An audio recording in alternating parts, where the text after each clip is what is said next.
It's like, well, I just want to be happy. It's a slogan. It's the most common slogan of our time, I would say. And it's such a preposterous slogan. It's like, what do you mean just? You just want to be happy. That's all. That's all you want. That absolute impossibility. You want bliss unending no matter what you do. And that's all you want. It's not exactly a small ask, let's say.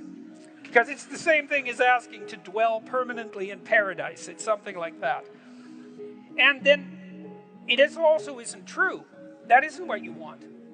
If you do careful analysis of what people mean when they say they just want to be happy, what they mean is they don't want to suffer stupidly. We're much more concerned with not experiencing an excess of negative emotion than we are with experiencing a surfeit of positive pleasure. So first of all, we don't mean we just want to be happy. We mean, please don't make us too miserable. And fair enough, that's reasonable. But then even on the happiness front, even on the absence of misery front, that's not true. It's like it isn't obvious at all that we want happiness. It isn't even obvious that we want absence of misery.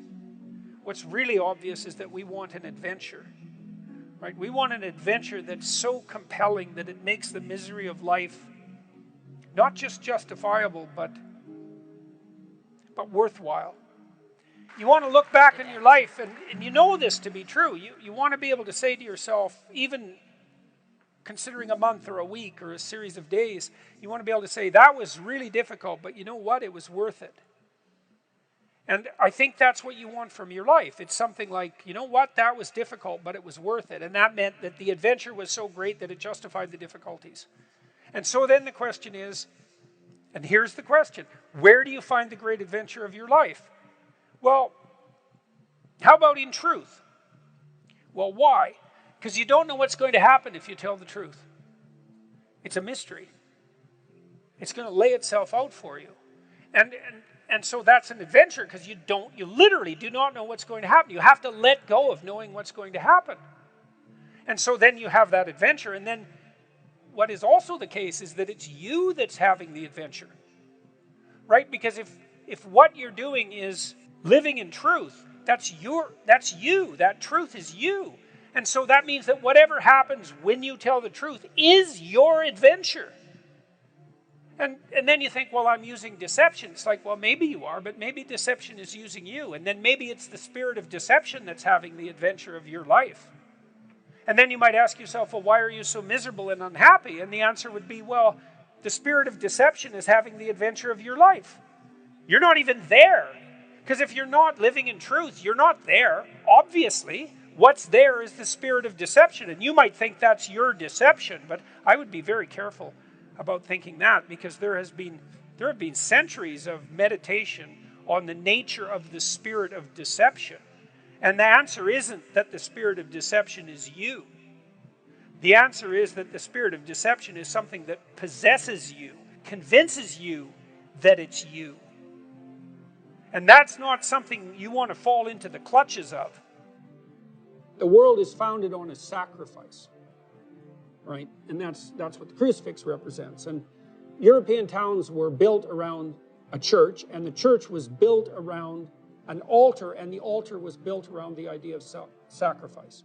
So the sacrifice, the proper sacrifice, is at the center of the community. That's what that idea means. Now, you might ask, well, what's the proper sacrifice? And the answer is something like the voluntary willingness to bear your cross. And then you might say, well, what is your cross? And the answer to that is, well, that's the catastrophe of your life, right? That's the fact you'll be betrayed, the fact that you're going to die, the fact that you're going to be in pain, the fact that your loved ones will see you suffer, the fact that the mob will come after you, the fact that criminals might be preferred to you, etc. It's all the potential catastrophes of your life. And then the sacrifice is the idea that you have to let your, what would you say? You have to let your narrow ego go enough so that you pick all that up voluntarily, all of that. And then that transforms it.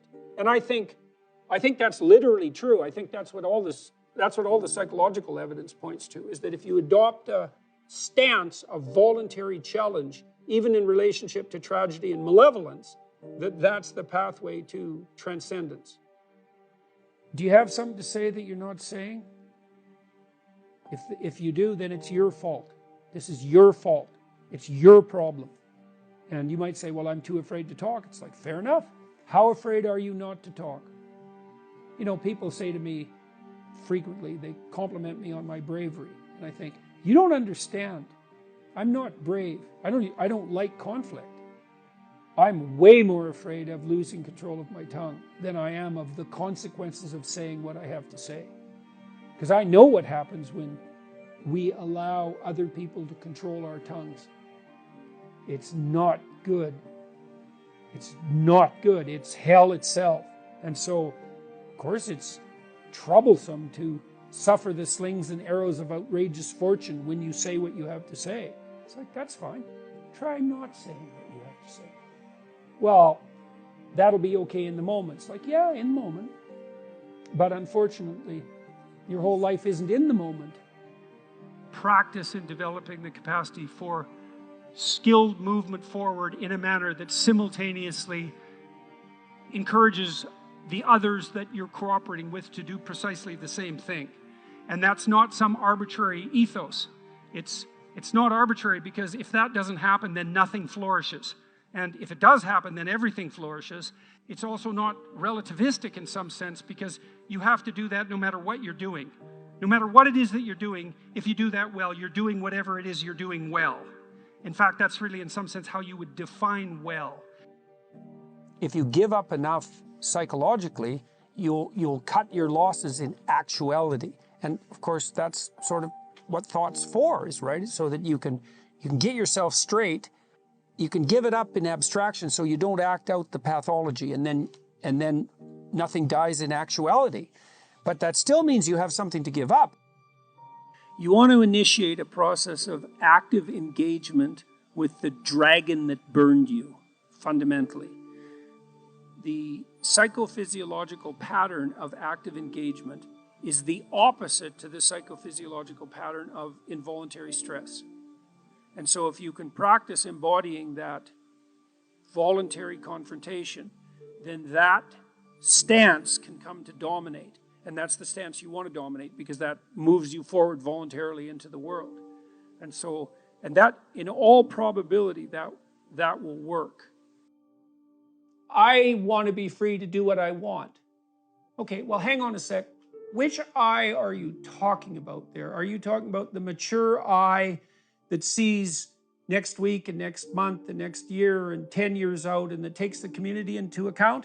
Or are you talking about the impulsive, hedonistic, self-serving, narrow I that just wants exactly what it wants right now? And what makes you think that when you make a case for that hedonism, that you're not just falling under the sway of an impulsive, short-sighted demon, so to speak? If you look at music, for example, music operates by very sophisticated rules. And so it's ordered and constrained. But out of that system of rules comes an almost infinite array of possibility.